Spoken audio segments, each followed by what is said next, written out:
and welcome to Josh's Corner. I'm your host, Josh Lyman.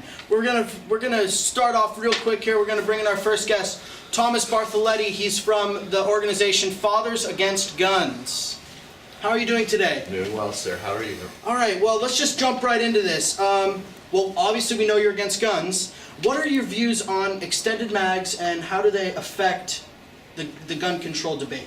In all honesty, I don't really see the point of extended mags. I think the only place where you would actually need an extended mag is either in a war or at a gun range.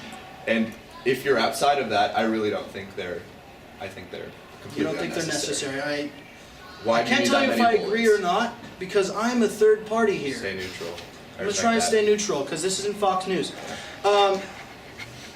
Do you believe that gun issues should be left up to the states or the federal government? You know, I think it should be left up to the federal government, just because I think the states would have a harder time enforcing it. But, I mean, I think if we need, like, some coalition between state and federal governments, or nothing's going to get done, because one entity on its own will not be able to do anything. What do you think is the root of the gun problems that we have in the United States at this moment in time? I just think a large majority of the population is just so into the Second Amendment, and they just feel that it's their natural right to have, to bear arms. And I think a lot of people don't actually need them as well. So I think that's the root. And finally, just to kind of get your standing, do you think there needs to be an amendment to fix a change to the Second Amendment to try and help the 21st century guns that we have now that the founding fathers didn't see coming forward? I do realize the founding fathers did not know what a machine gun was going to be like when they were forming the Second Amendment, but I don't think we need a separate amendment. I think we just need certain legislation to be passed that can help us in this new day and age, modern technology. Well, thank you, Thomas, and have a nice day. Thank you very much for having us. And now a brief commercial break. One day, Noah and Robert decided to play at a park. Kids, and we're playing!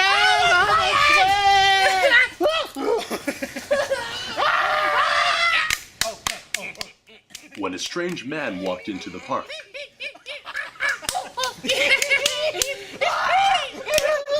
kids!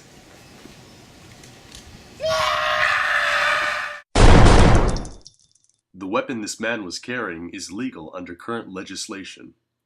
Do we want to allow our nation to have people with these weapons on the street? Hey, do you want me to push you? Now let's look at those same series of events without any liberal scare factors.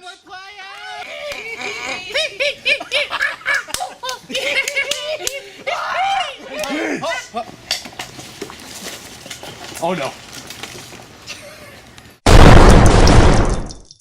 Because of relaxed gun legislation, Noah and Robert were able to have their own guns and stop the would-be murderer. Our next guest is John Clinton Cooper from Citizens for Guns. Morning, sir. Thank you, sir. Thank you for coming on the show.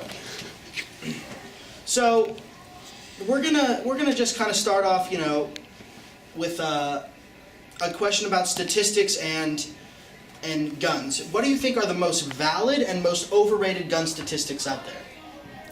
Let me see. The most overrated gun statistics out there, or the most overbelieved, are those regarding extended mags related to deaths. You see, I want you to think of extended mags as industrial-sized McDonald's or a fast sports car. You see, it has the potential to kill people, but it's on the discretion of the owner if he wants to do that or not.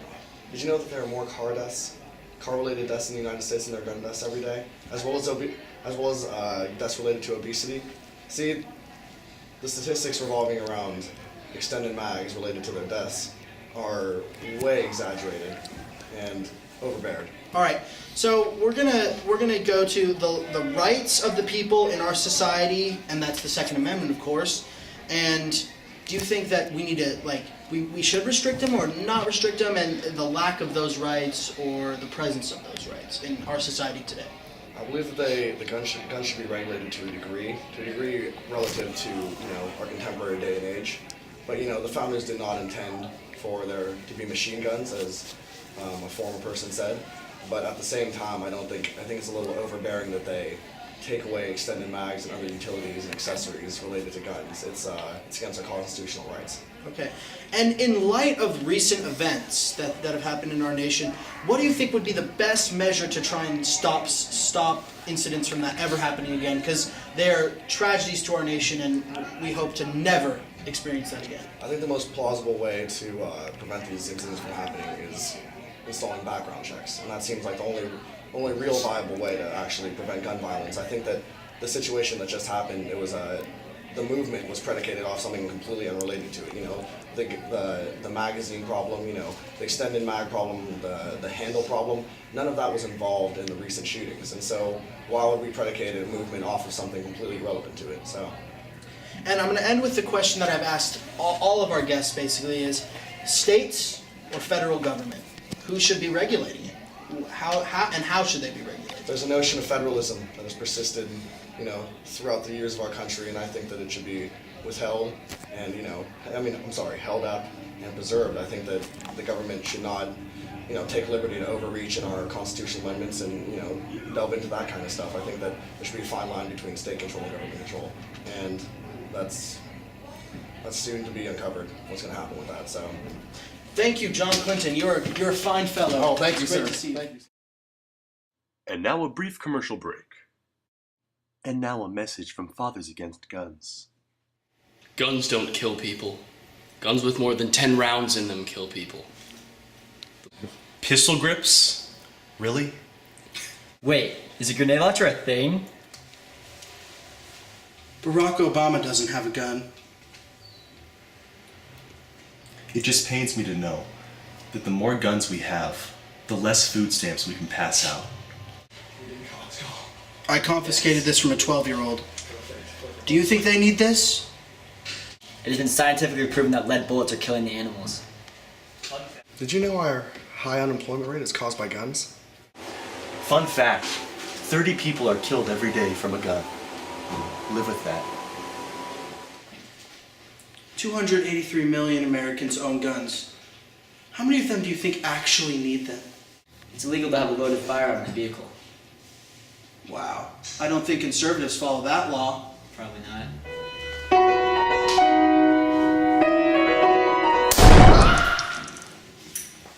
Do you know that 14% of gun injuries are accidental?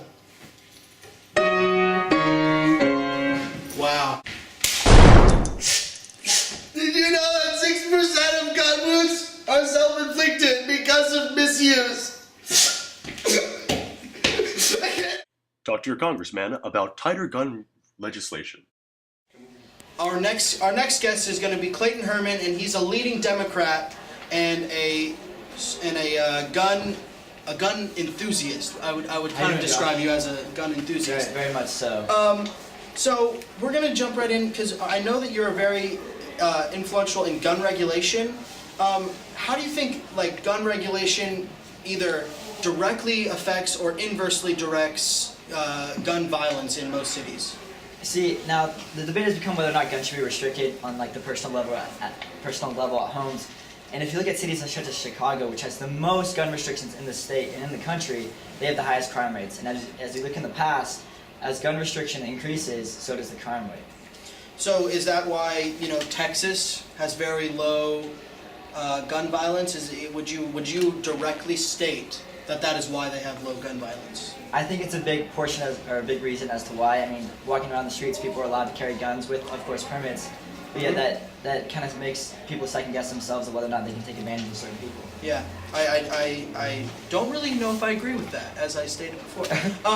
So one of the largest issues is attachments to weapons, such as extended mags and silencers and things that I don't think we need it. Most citizens need. How do you feel about type of attachments to weapons? And what is your definition of an assault weapon? You had a fine young gentleman, Thomas Bartholomew, come up earlier, and he commented on extended mags, and I actually agree with that opinion, where you don't really need extended mags on a personal level at home. I mean, on a shooting range, of course, military, definitely, but from day-to-day use, which is rarely used with guns, I mean, You don't really need extended mags, but do you need a gun? I think you do. Okay. What about, how do you think that this gun debate brings into question the Second Amendment and the Constitution, and just in like the problem that people have with the fact that people are trying to restrict guns, which are a big part of our founding fathers' dream? Well, I mean, as mentioned earlier, the founding fathers didn't intend that guns would be such widespread. I mean, with how many people there are in the country these days, guns are more prevalent with the amount of uses there are. But at the same time, I mean, it's an amendment, right? But it's also a privilege to own a gun, and I think that there needs to be more consideration in who's allowed to have guns, rather than restricting guns altogether. It should be more about who's allowed to have access to them. So, I'm going to bring up this topic that a lot of people kind of overlook, and it's background checks. How do you think that background checks could affect gun control? Well, would you increase background checks or make them more? I think there's a secondhand market with the gun shows, which happen on the road a lot, and that's where you are allowed to buy guns, which let other people know that there actually aren't required background checks when you purchase a gun from a secondhand dealer, which I think is a big flaw in our system right now, which I think is more important than regulating it on a federal level, as Tommy stated earlier. Thank you so much, Clayton, and thank you for coming on the show. Hello and welcome back, and we're going to bring on our next guest, Christian Gilmore from the NRA. Hey, Christian, how are you doing? Great to be here, Josh. Great to be here. Yeah, good to see you. So we're going to bring up assault weapons and extended mags and all these types of attachments that people, see as, not necessary. And I'm just going to ask you what your opinion is on that and how you think the regulation should go and if there should be regulations. Okay. Well, the first question, extended mags, is I'm going to have to answer this like this. When you're arguing gun control, you need to know what is and not what if. So with extended mags, if you actually look at it, an extended mag is anything that holds 10 or more bullets. Now, if you look at murders in the past, as released by the Department of Justice statistics, most homicides or murders occur in less than 10 bullets. So that's a statistic right there that shows that crime on the street isn't going to take more than 10 bullets. So extended mag is kind of a mute and not really a really big point. So then you might ask, well, what about all the school shootings that have been going on? We've had tragic events where, kids, innocent children have been killed by people with weapons. So if we look at things like the Virginia Tech or Columbine, horrible shootings, you have to see what he was using. He was using a pistol that didn't carry more than 10 bullets. So he didn't have extended magazines. He had 17 clips on him. And the argument against extended mags is, well, if you don't have an extended clip, then it's going to be harder to reload and more chance to mess up. But as we all know, in neither of those shootings was there that much time for them to mess up or drop anything. And when you have the mindset to kill someone, you know what you're going to do. But if you're at your house, unawares and unsuspecting of someone that's coming to get you, then you're not going to be in the mindset. You're going to be scared, you're going to be frightened. It's going to take more than 2 bullets to kill someone. So I think extended mags help the people that need to protect themselves more than it helps the criminals that want to kill people. That's understood. I see that.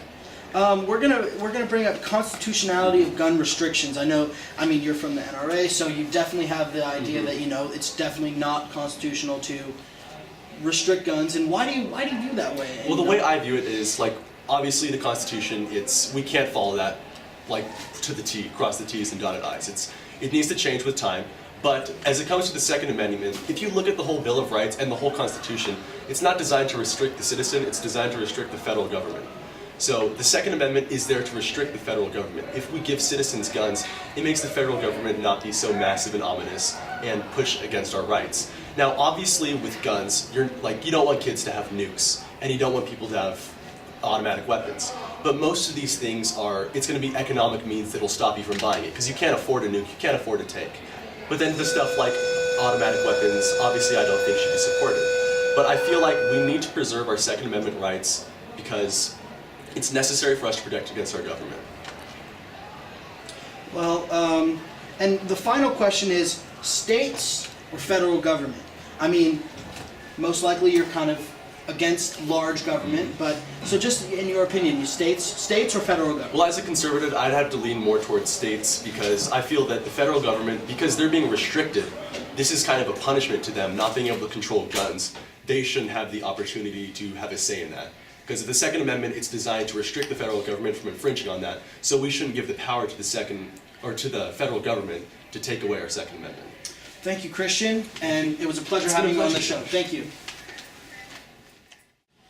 And thank you for tuning into Josh's Corner. Tune in next week for abortion.